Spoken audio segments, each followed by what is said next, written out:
خوای گەورە و میهرەبان زۆر بەڕەحمە، زۆر میهرەبانە، لە دایک و باوکمان بەڕەحمترە بەرامبەر بە ئێمە، بەو مەرجەی ئێمە لە ژێر فەرمانی خوای پەروەردگاردا بین. لە حەدیثێکی صحیحی بوخاری مسلم داهاتووە خۆشەویستی خوا صلی الله عليه وسلم دایکێکی بینی کە منداڵەکەی دەکردە باوشەوە شیری پێ ئەدا. پێغەمبەری خوا صلی الله عليه وسلم بە سەحابەکانی فەرموو ئێوە باوەڕ دەکەن ئەم دایکە ئەم منداڵەی خۆی فڕێ بداتە ناو ئاگرەوە؟ وتیان نەخێرەی پێغەمبەری خوا صلی الله عليه وسلم فەرمی الله أرحم بعبادي من هذه بولدها.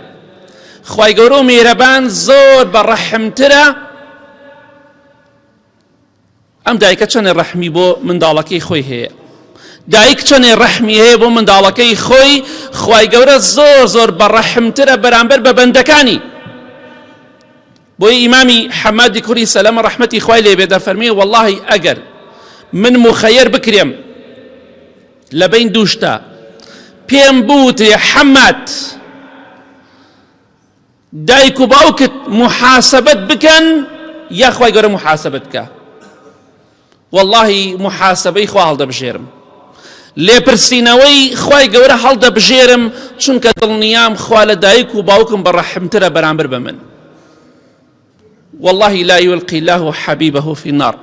خوشويستي خوا فرمي صلى الله عليه وسلم والله خواي گەورە خوشويستي خوي فڕێ ناداتە ناو ئاگری دۆزەخەوە.